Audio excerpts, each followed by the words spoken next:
နဲ့ကလေးရဲ့နှုတ်ဘဝမှာတိုးဆုံးမဲ့ဒီလူသားမင်းတွန်းဆိုအတရားရကြီးပဲပြန်ဆုံးဖို့တောင်းစုပြုမဲ့ချယ်ရီချွေတိုင်းပဲမလာခြင်းတဲ့အလင်းမဲ့တဲ့ကိုဘဝတဲ့အရင်ချိန်များတတိယအမိနေတော့မဲ့တကယ်ဆိုဒုနေအောင်ဘဝက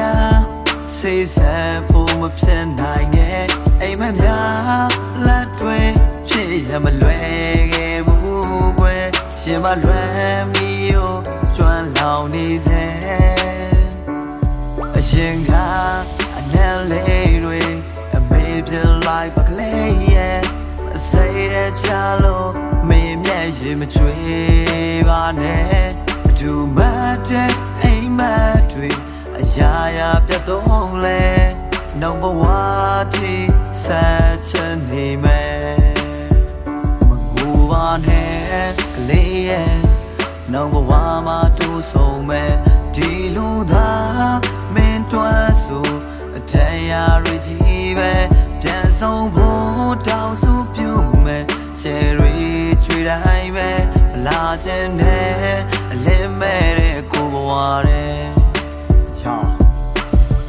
လေးရဲ့ရင်ချိန်တွေတတိရနေတော့ပဲကျန်းတဲ့ဘဝကြီးတဲ့ဆွဲလို့မခေါ်ရက်ခဲအလာမင်းကြီးလို့အေးမြစေမယ်ကလေးရဲ့ပြုံးလေးအညိုးနွမ်းလို့သွားမှမကြည့်ရက်ခဲ့ဘူးအမတရားဓာတ်ပုံလေးတွေအညာတိုင်းပဲအထုတ်ကြည့်မိရင်မျက်ရည်လေးတွေဝဲပြန်မလာနိုင်တဲ့အလန်းလေးကစောင့်နေမိခဲ့အေးဆက်တဲ့ပြုံးနေနဲ့လာမိန်ညာရဲ့အောက်ပါအလွမ်းသချင်းတွေဖော်ပြူရင်းနဲ့ဂျယ်ရီကိုငေးချီကအသေးကဆက်စနာချင်နေမိတယ်တယောက်ကိုတယောက်ရမ်းချစ်ခဲ့ကြပြီမဲ့ပေါင်းပဲပိုကန်တရားကမျက်နှာသာမပေးခဲ့နှုံဘဝဆိုတာရှိခဲ့ရင်မင်းနဲ့ပြန်ပြီးဆုံးခွင့်ရချင်မိတယ်ကလေးရဲ့ဒီဘဝတော့ဒီမြနဲ့ပဲဆုံးသက်ကလမ်းခွဲမဖြစ်နိုင်တဲ့ဘဝတစ်ခုကမိုးနဲ့မြေကြီးပဲမင်းဘဝအတွက်လင်းတွေဘေးနေမယ်ရှင်ခွင်မှာအဲ့ဆက်ပါကလေးရဲ့ဟိုပါနဲ့ကလေးရဲ့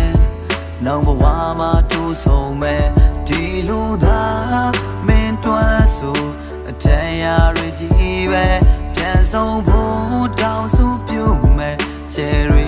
ချွေတိုင်းပဲလာခြင်းနဲ့အလင်းမဲ့တဲ့ကိုဘဝ